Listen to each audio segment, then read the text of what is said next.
Bonjour à tous. Donc, si vous avez cliqué sur cette vidéo, c'est que vous voulez en connaître davantage sur le principe de permanence des méthodes et c'est ce que nous allons aujourd'hui traiter.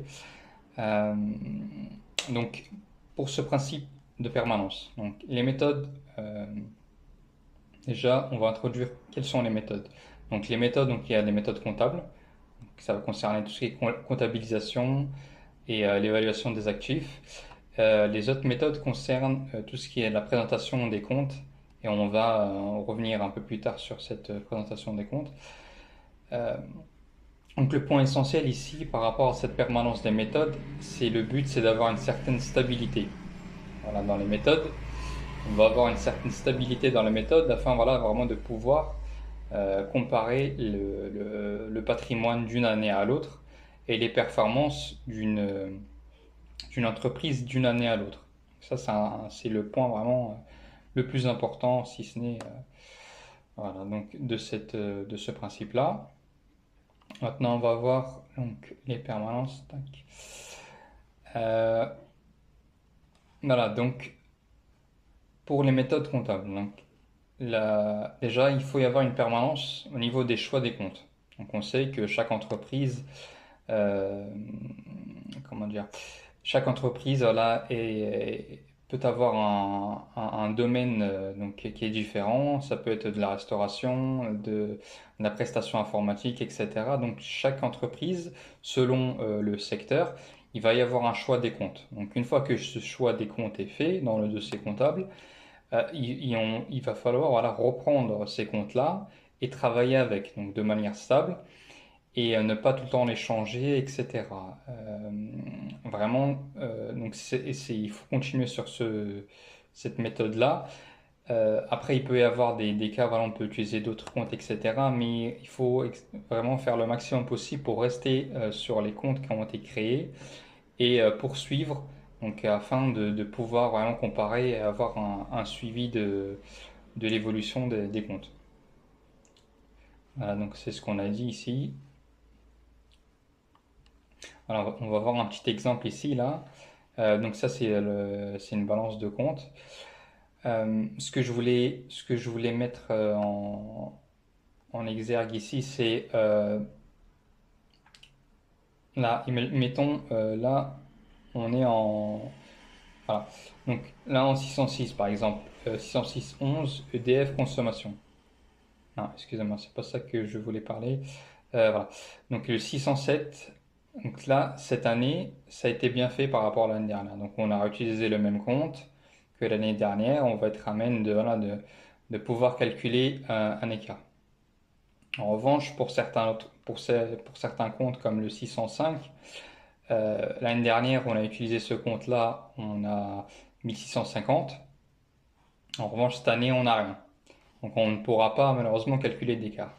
Donc ça c'est important en fait, surtout par exemple en cabinet, etc. On a toujours on va dire la notion de reclasser les comptes, reclasser dans les bons comptes, etc. Donc en fait, ça va venir ici. Donc quand on va reclasser les comptes, etc., on va compléter donc la balance.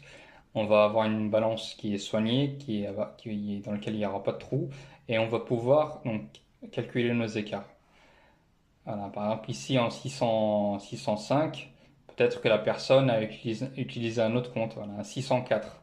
Donc, une fois l'année dernière, il a utilisé euh, 1650, et une fois, par exemple, il a utilisé 604. Donc on ne le voit pas ici, c'est juste un titre d'exemple. Il a utilisé un 604, mais malheureusement, on ne pourra pas comparer. Donc, c'est important de travailler toujours avec les mêmes comptes pour avoir donc ce suivi-là.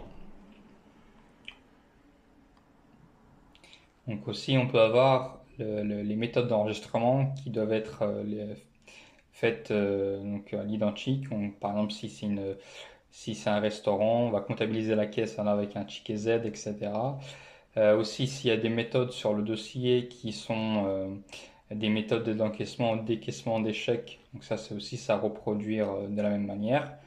Permanence aussi concernant les méthodes d'évaluation d'actifs. On peut avoir par exemple la valorisation des stocks qui est faite chaque année et concernant aussi les méthodes d'amortissement des actifs. est-ce que c'est linéaire ou pas. Si sur le dossier, voilà, on travaille avec euh, des actifs sur lesquels les durées d'amortissement elles sont connues, donc le jour où on va introduire de nouveaux d'amortissement, de nouveaux actifs, donc il faudra respecter les mêmes durées d'amortissement, etc. Donc toujours sur ce principe de permanence, etc. Ensuite, le dernier principe, donc ça va être la présentation des comptes. Après, généralement, ça c'est les logiciels qui le font. Euh, Il faudrait quand même respecter aussi le niveau de détail euh, par rapport aux années antérieures. Donc toujours être dans le même niveau de détail. Donc, et respecter aussi, comme on a dit, en fait, le choix des comptes. Ça va être important. Là, ici, il y a juste le compte 6, mais ça va être vraiment pour l'essentiel des comptes. Essayer au maximum de rester sur la même trame qui a été faite en amont et essayer de suivre ça. Donc en conclusion, ce qu'on peut dire voilà, sur ce principe-là, donc ça va permettre essentiellement voilà, de faciliter euh, la comparaison en fait des performances d'une entreprise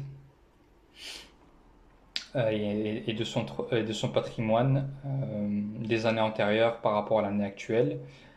Et donc c'est essentiellement ça. On va voir aussi les cas où il peut y avoir une certaine dérogation de ces principes-là. Donc c'est essentiellement, donc, on a dit généralement, voilà, ces principes-là, on va les garder.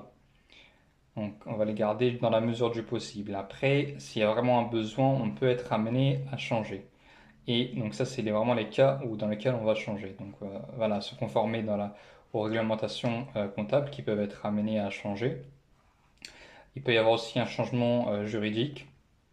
Par exemple, voilà, l'entreprise a été rachetée, elle devient un filiale d'un groupe. Voilà, il, voilà, faudra harmoniser ses comptes, la structure de ses comptes, etc., pour qu'elle soit euh, à l'image voilà, du groupe et qu'il n'y ait pas voilà, de distorsion et que chaque filiale ait les mêmes méthodes, les mêmes présentations, etc. Donc ça, c'est important. Il peut y avoir aussi dans le cas une fusion d'entreprise. Et le dernier cas, si c'est la volonté de l'entreprise qui, elle, souhaite voilà, dire que voilà, les méthodes qu'on utilise ne sont pas adaptées, faut qu'on choisisse des nouvelles méthodes voilà, qui vont permettre de mieux refléter l'information, les performances, etc. Donc ça, c'est le dernier cas qu'il peut y avoir. Donc j'espère que cette vidéo vous a plu. N'hésitez pas si vous voulez soutenir la chaîne à vous abonner et à cliquer sur le bouton ci-dessous. Merci, je vous remercie, bonne journée.